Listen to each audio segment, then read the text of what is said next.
پھر ایک وقت جب سال کے بعد صفائیاں کرتے ہیں تو اس کو بھی نکال دو، اس کو بھی نکال دو، تو پھر سوکھے ہو جاتے ہیں، پھر چیزیں جمع کرنا شروع کر دیتے ہیں۔ یہ عمل روز کیا کریں، اپنی زندگی کے بوجھ اتاریں، فضول وقت جہاں بسر ہو رہا ہے، فضول لوگوں سے ربط جو ہے وہ اس کو ختم کریں، اپنی زندگی کو با مقصد بنائیں، جو آپ کی دنیا کے لیے، آپ کے بچوں کے لیے۔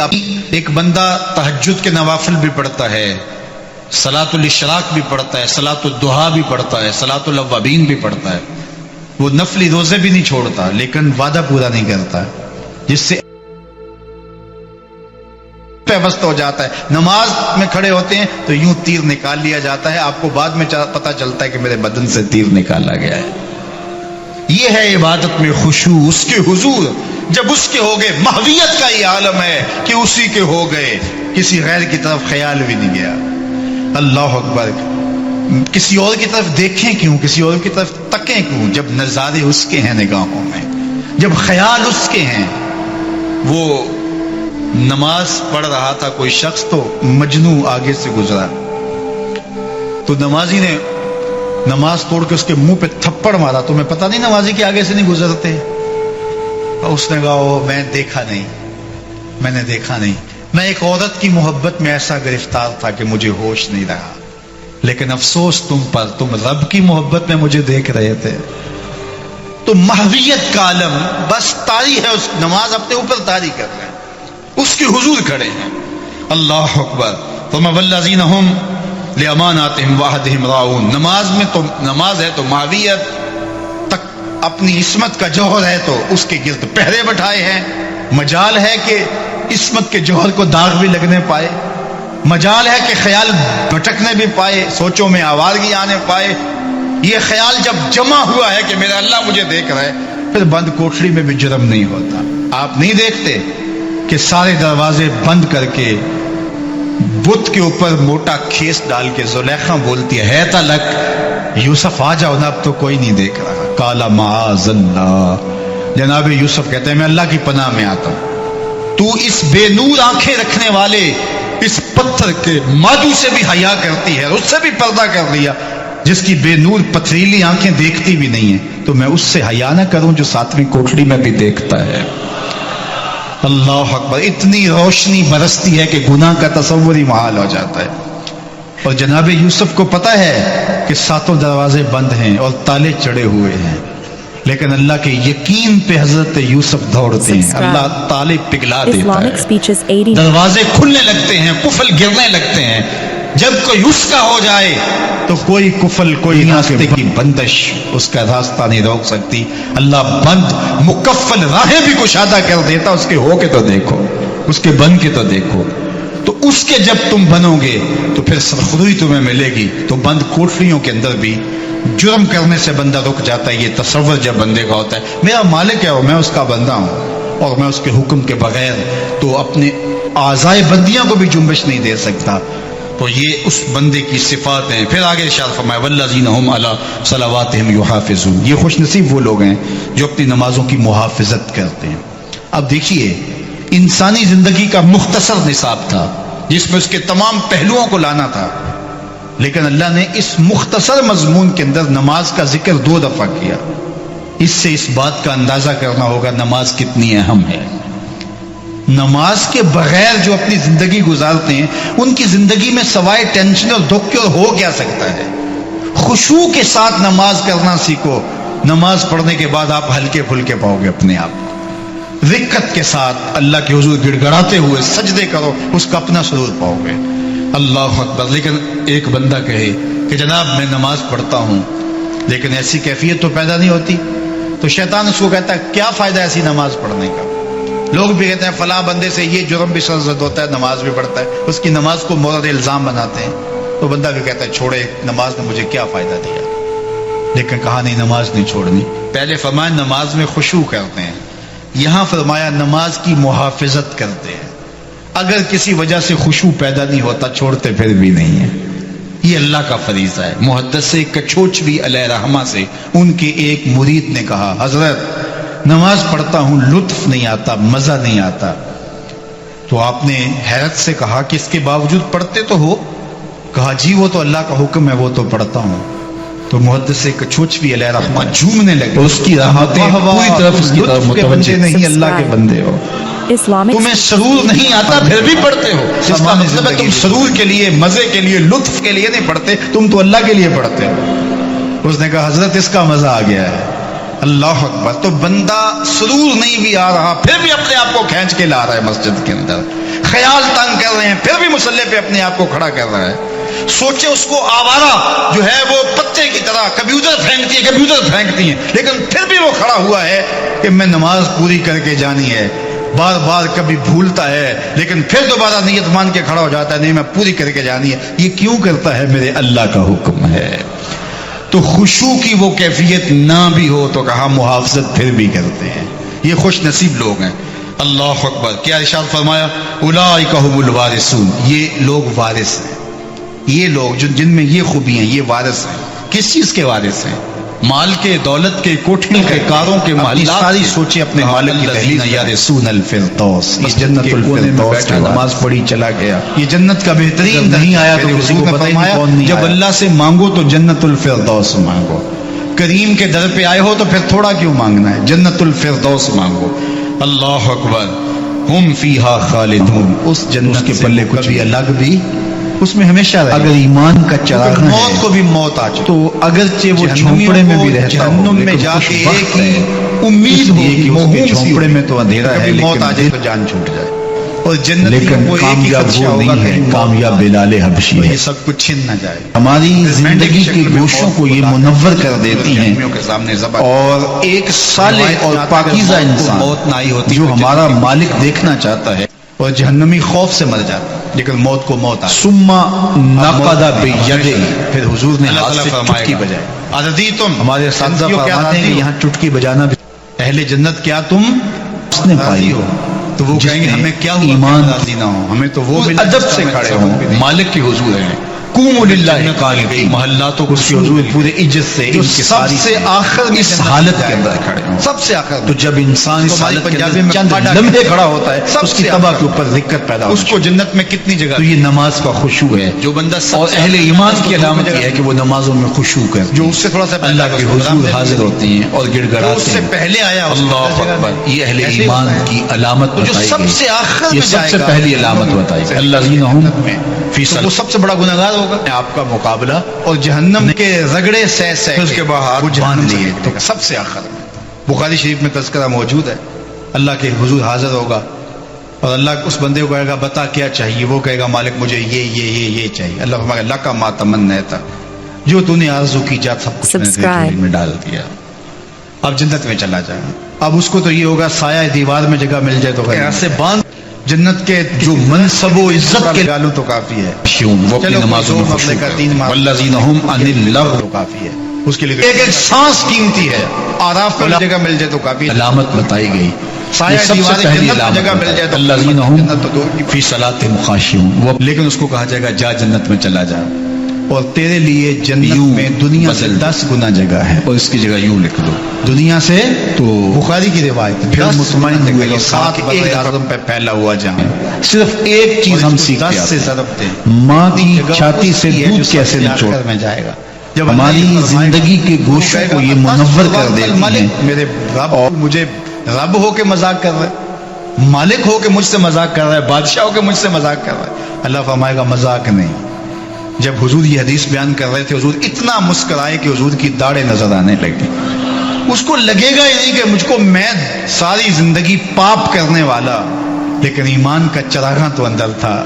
اللہ اکبر. آج نکلے گا تو جنت میں سب سے آخر جانے والے شخص کو کتنی جگہ ملے گی؟ دنیا سے 10 گنا جگہ دنیا سے سب سے آخری شخص کو، پھاٹے شخص کو ملے گی.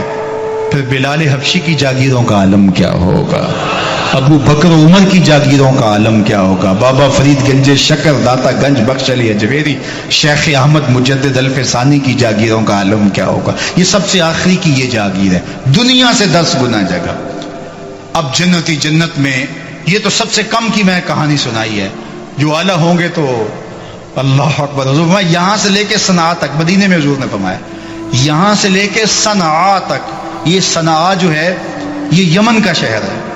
مدینے سے لے کے صنعاء تک فرمایا جنتی میں جنتیوں کا موتی کا ایک محل ہوگا جو اتنا بڑا ہوگا، یہاں سے لے کے صنعاء تک ایک ایک محل اتنا ہوگا، کتنے محل دیے جائیں گے، اور یہ جنت کی نعمتیں ہیں۔ اب کس کا جی چاہے گا کہ یہ جنت کی نعمتیں چھنے؟ موج لگ گئی، خدشہ ایک ہی ہوگا کہیں موت نہ آ جائے، موت کو بھی موت آ گئی، کام ختم ہو گیا، اب خوش ہو جائیں گے۔ اللہ تعالیٰ ان سے خطاب فرمائے گا، راضی ہو؟ وہ کہیں گے گوڈے گوڈے راضی۔ ہمیں کیا ہوا کہ ہم راضی نہ ہوں؟ اس کا یہی ترجمہ بنتا ہے، گوڈے گوڈے راضی۔ ہمیں کیا ہوا؟ ما لنا اللہ نرضا، ہمیں کیا ہوا کہ ہم راضی نہ ہوں؟ تو اللہ فرمائے گا تمہیں ایک اور شے دینے لگا ہوں۔ تو وہ کہیں گے مالک کسر کون سی رہی ہے؟ اب کیا شے ملنے والی ہے؟ ہر شے تو مل گئی، جو آرزو کرے وہ مل گئی۔ وَلَكُمْ فِيهَا مَا تَشْتَهِي أَنفُسُكُمْ، جو دل میں آرزو پیدا ہوگی وہ سامنے ہوگا۔ تو اب کوئی آرزو ہی نہیں رہی تو کیا ملے گا ہمیں؟ اللہ فرمائے ایک شے تمہیں دینے لگا ہوں جو تمہیں خوش کر دے گی، نہال کر دے گی۔ تو وہ جنتی جھولیاں پھیلا لیں گے، اور اللہ کیا عطا کرے گا؟ سنو، اللہ فرمائے گا میں تم سے راضی ہو گیا ہوں، اب کبھی بھی ناراض نہیں ہوں گا۔ تم سے ایسا راضی ہوا ہوں، اب کبھی بھی ناراض۔ جنت سے نکلنے کی ایک چیز یہ رہ گئی تھی کہ اللہ ناراض ہو جائے اور نکال دے، کہ اب کبھی بھی ناراض نہیں ہوں گا تم سے، یہ میں تمہاری جھولی میں خیر ڈال رہا ہوں۔ اللہ اکبر۔ تو جنت میں ابدی قیام ہے۔ تو ارشاد فرمائے یہ فردوس کے وارث ہیں، ہم فیہا خالدون، اور اس میں ہمیشہ رہیں گے، ہمیشہ ہمیشہ ہمیشہ ہمیشہ رہیں گے، کبھی بھی نکالے نہیں جائیں گے۔ اللہ بھی راضی، اس کا رسول بھی راضی۔ جنت الفردوس کی نعمتیں اسے نصیب ہوں گی جس میں یہ خوبیاں ہوں گی۔ سورہ المومنون 18ویں پارے کی پہلی سورت ہے، 18ویں پارے کا آغاز یہاں سے ہوتا ہے۔ یہاں سے جائیں روزانہ کی بنیاد پہ 5-7 دن اگلے جمعۃ المبارک تک، جب آپ تلاوت کریں آدھا پارا، پونا پارا، جو بھی آپ کا مزاج ہے، تو 18ویں پارے پہ آ جائیں اور یہ 11 آیات ضرور تلاوت کیجیے۔ اور جب آپ یہ تلاوت کریں گے، اس کی ساری تفسیر جو آج آپ نے سنی ہے تازہ ہوتی جائے گی، اور اس کا ایک اپنا نور ہے جو آپ کو نصیب ہوگا، کئی چیزیں آپ کو نصیب ہوگی۔ تو یہ 8 دن ضرور مشق کرنا، اور پھر دیکھنا کہ ان خوبیوں میں سے کون کون سی خوبیاں ہمارے اندر موجود ہیں اور کون سی خوبیاں ہمارے اندر موجود نہیں ہیں۔ جو نہیں ہیں ان کو اپنے اندر پیدا کریں، جو موجود ہیں ان پر اللہ کا شکر ادا کریں۔ اللہ مجھے آپ کو اپنی پناہوں کے حصار میں رکھے۔ وآخر دعوانا